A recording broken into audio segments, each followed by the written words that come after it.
James Gunn dismissed demands for a blue-gray suited Batman, stating the reverence the character had in pop culture and prioritizing story.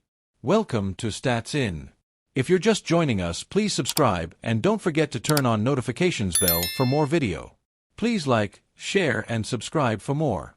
James Gunn doesn't give a damn about DCU Batman's comic-accurate suit. None of those things are important to me. Batman fans have been notoriously particular about who plays their favorite hero. He is one of the most popular superheroes in the world, and all live-action iterations have faced some controversy or another. From Michael Keaton to Ben Affleck to Robert Pattinson, all actors have faced intense backlash when announced, only to be accepted post-release. However, James Gunn is really in a tricky spot when it comes to Batman, as Matt Reeves' version has already been a hit, and Robert Pattinson's Batman will not fit in well with Gunn's DCU. It is currently an Elseworlds project, and the delay in the sequel has also led to a delay in The Brave and the Bold, as the studio does not want two Batmen on screen so close. James Gunn just dismissed fans' demand for a classic Batman with a blue-gray suit in the DCU. He stated that such demands were divisive, with no fan agreeing with the other, and such elements were not a priority for him at the moment, as the co-chief of DC Studios.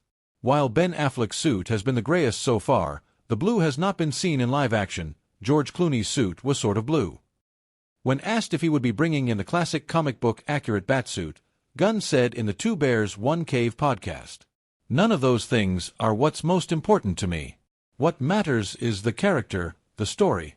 And I think that we have a really good story now for what's happening with Batman. There have been no concrete developments regarding Batman, the Brave and the Bold, which is set to be the solo movie on DCU's Batman. However, the Caped Crusader has already made his first appearance, albeit in animated form, in Creature Commandos. There's a religious aspect to so much of this stuff that's very uncomfortable because, should Batman have white eyes? That's a big subject of conversation. And it's like, guys, that's really what matters. But those are the things they care about. Should his utility belt be yellow? Should he have the yellow crest around the bat? All of that sort of stuff." The filmmaker mentioned how he has been asked about the comic-accurate blue-gray suit for the Caped Crusader, but has also received contradictory demands from other fans. Hence, he mentioned, it was not important for him, and that he prioritized story over everything else. Gunn has also been front and center as the co-chief of DC Studios and regularly takes questions from fans. So, fans no doubt have demands for their favorite characters, and Gunn cannot just say he did not listen and did his own thing. Some might say that it is not possible to do Batman without it being gritty, and to them, I say, Adam West's Batman existed. James Gunn said in the podcast that the Batman he fell in love with was the 70s Neil Adams comics that took the character back to his dark and brooding roots after West's version mellowed him down. Reading the sort of early 70s Neil Adams Batman comics that were much darker and grittier. And I was like, oh, I like this Batman. You know, I had seen the sillier Batman. And I'd seen the sillier Batman on TV, and I'm like, oh, this is pretty cool. And it was supernatural Batman, too, which is something we've never seen Batman in, like a sort of supernatural environment. While Gunn may say that he is fond of a supernatural Batman, it is highly unlikely that such an iteration would make it into the DCU, as Superman and Peacemaker have already established the tone of the franchise. We had incredible takes on Batman with Zack Snyder's DCU and Matt Reeves' ultra-realistic The Batman. The DCU's Batman will have to double down and go the absolute Batman way, or fans will have to make do with a lighter Caped Crusader. What do you think James Gunn will do with Batman in the DCU? Comment below. James Gunn's Superman has finally managed to beat Zack Snyder's Man of Steel in terms of profit at the worldwide box office collection. Welcome to Stats In. If you're just joining us, please subscribe and don't forget to turn on notifications bell for more video. Please like, share and subscribe for more. With a streaming release date of September 19th, James Gunn wanted to ensure that people could watch the DCU flick because Peacemaker Season 2 delves heavily into the concepts introduced in the 2025 flick.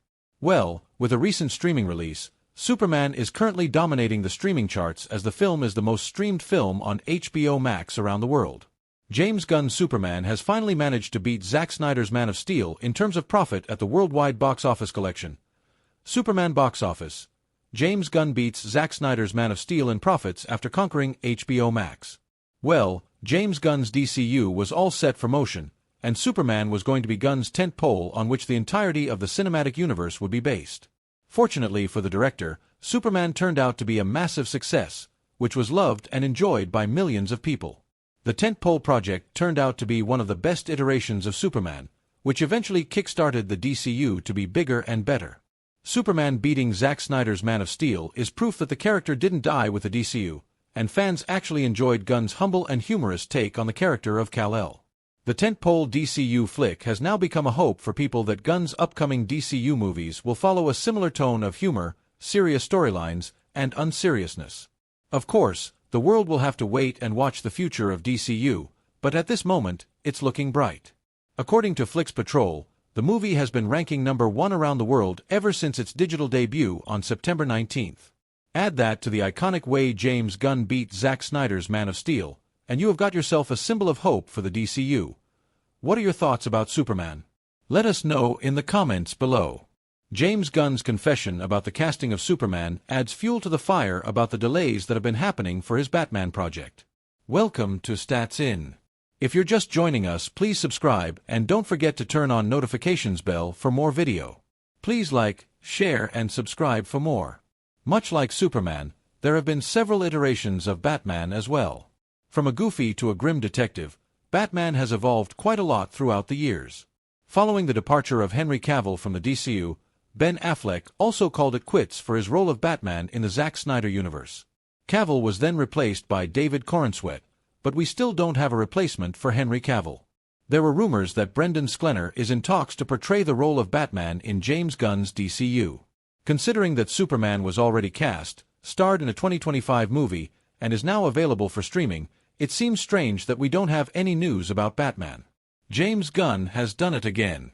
He has found a way to make a good solution worse with his opinions. His latest confession regarding casting Superman has made his Batman casting delay even worse, since the director essentially contradicted himself. On the Two Bears One Cave podcast, via YouTube, Gunn stated that it is more difficult to cast an actor for the role of Superman compared to Batman because Batman doesn't have Batman face. Batman's wearing a mask. Batman doesn't have Batman face. Like the thing about our Supermans is they've all had Superman face. That's a specific sort of thing because people kind of have some idea of what Superman looks like from the comics.